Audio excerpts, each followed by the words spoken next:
Welcome to A Girl's Guide to, the podcast designed to help generations of women enhance their minds, love their bodies, and heal their souls. I'm your host, Michaela, a girl navigating life and helping you do the same. I am so happy and grateful that you are here. Let's dive in. Hi friends, welcome back to another episode of A Girl's Guide to, and happy Friday. I hope you had a productive week. What did it look like? Was it a lot of hustle and grind? Was it a little bit of that work-life balance? Did you listen to that episode? If not, go and check out that episode. Yes, I had to make sure that it was out by the time you're seeing this one because, ooh, girl, I'm on my batching shit, pushing out that content for you. Those conversations are just flowing. But anyway, let's reel it back and talk about that first thing I asked. Productive week. I want to chat with you about productivity because I've been living a little bit of a softer, slower life, or working on doing that. And I love it. I have discovered that rest is crucial for me to work at my best. And I have gotten further into the woo-woo-ness by checking out the human design, which further proved that I, in fact, am created with rest in mind. My type as a projector, I still know very little about it. But anyway, I just have recognized the importance of rest and a work-life balance, which is why the conversation I had with Meredith, I believe last week's episode, at the time you're watching this, is why we talked all about that. So this is kind of actually just a little bit of like a branch off of that conversation, and I took it to you guys on Instagram. I honestly posted this just a few hours before recording, so not a ton of you responded, but that's on me for not putting it out soon enough. So I did get a couple people responding to my question of what does productivity or what does being productive mean to you? And one person said getting shit done, and done's like all caps with like lots of N's and E's. Getting shit done. Okay. And then another person said staying active and grinding out the tasks that need to be fulfilled that specific day. Okay, yes, both of those answers sound like productivity to me. However, I took it to Google as well, did my little research, and Google defines productivity as the state or quality of producing something. It also said the effectiveness of productive effort. So, let me explain that in my own words and what I have kind of created as a definition for productivity with Google and you. I think that productivity is definitely about showing up and getting shit done, as you said, getting those tasks done. But I don't think that it has anything to do with the number of tasks that there are. And I actually don't think that anybody said anything, no, staying active, grinding out tasks. So she used the word grinding, but I can definitely agree that sometimes a grind is necessary. Like yesterday was a grind day for me work-wise because I'm prepping to leave for my Airbnb collab. So I did a lot yesterday, definitely a grind day.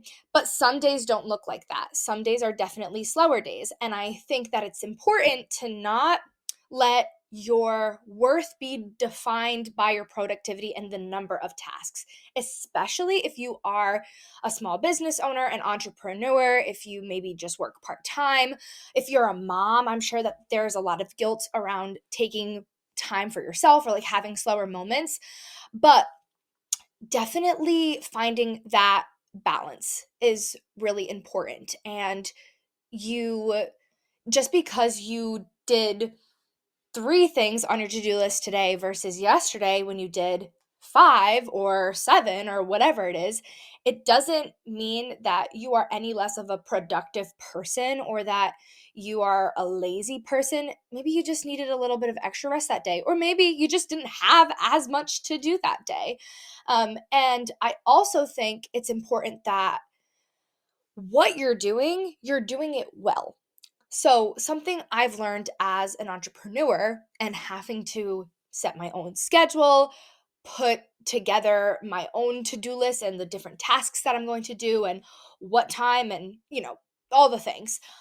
I've learned that I used to do a lot of blocking where it's just like every hour, 30 minutes is something different. And I'm just trying to get as much done as possible in X amount of hours.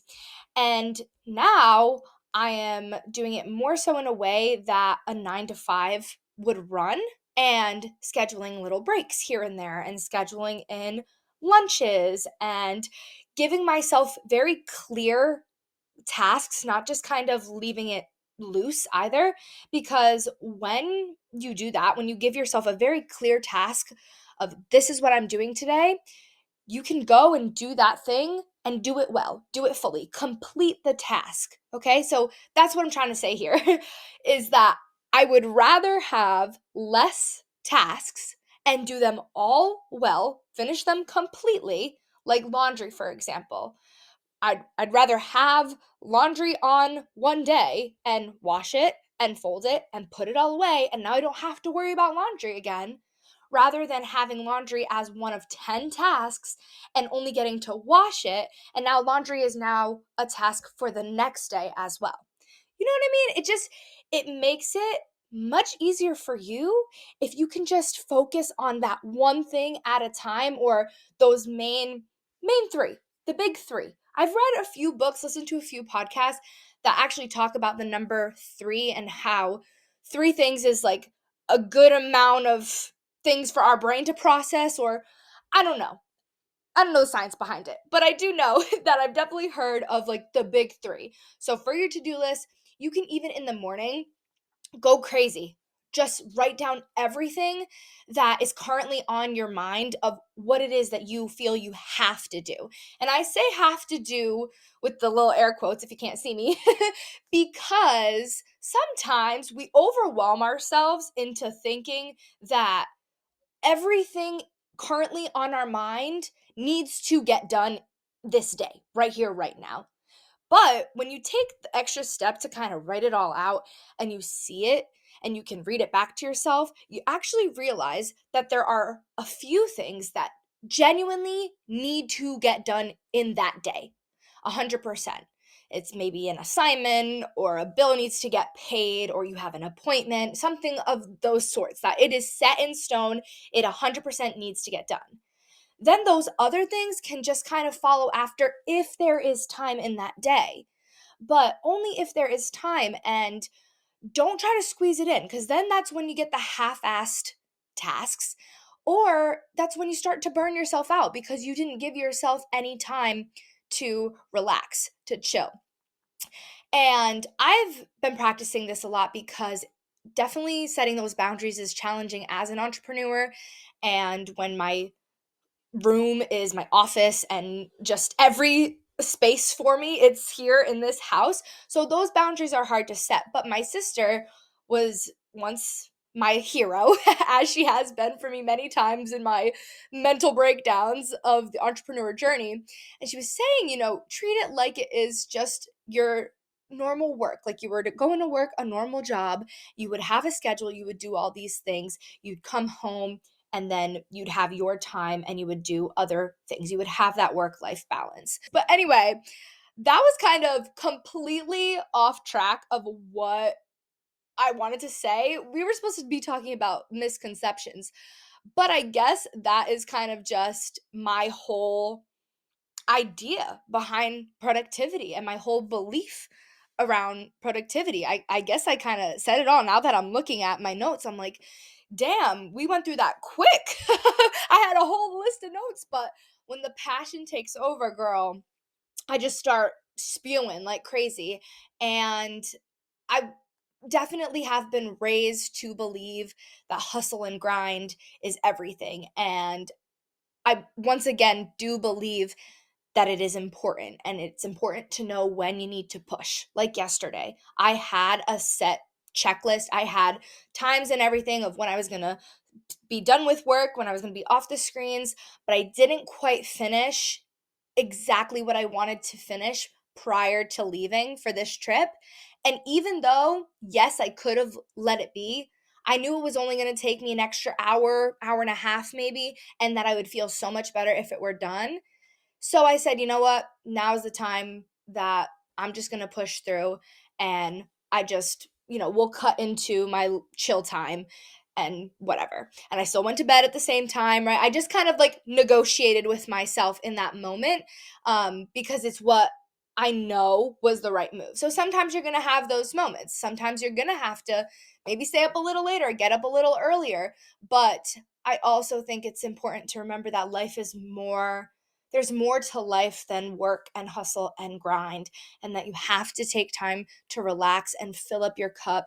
And those things are productive. Okay. So that's really where the misconception thing comes in. I don't think that rest and recovery is the opposite of productivity. I believe it's a part of productivity, because you can't tell me that after a long night's sleep, you in dreamland and having the time of your life, you don't wake up feeling more energized than you did when you had a super long day at work, right?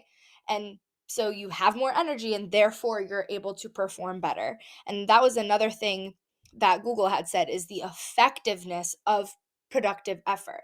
So productivity is about it being effective. So if you're just doing things just to do them, but they're not actually effective, like I was saying earlier, like the half-assed tasks, and you have to end up redoing them anyway, right? Like laundry, going back to laundry, I'm sure this has happened to you. You have such a busy day and laundry's on your to-do list, so you have to do laundry. So you wash the laundry, but guess what? Because you were so fucking busy and you didn't give yourself any time to breathe, you left the laundry in the washer, and what'd you have to do? Re-fucking wash it. All right? Tell me not. Tell me that's not like the most relatable thing. I know it's happened to you before, okay? So productivity does not mean doing a million and one things every single day.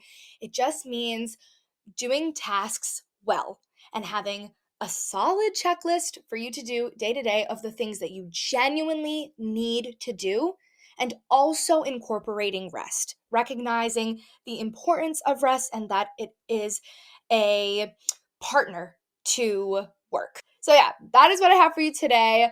I hope that it brought you some new perspectives. And of course, I would love to hear from you. So, definitely let me know your thoughts, your opinions. I always am down to hear your opinions and perspectives too. Totally feel free to challenge me. It will probably give me ideas for more videos. And I just love conversation. I think that life is so much more interesting that way. And I'm happy to be of help if I can as well. So definitely share the show with anyone who may need to hear this. And yeah, as always, I love you. Thank you for watching. And I will see you on Monday for another episode of A Girl's Guide 2. Bye.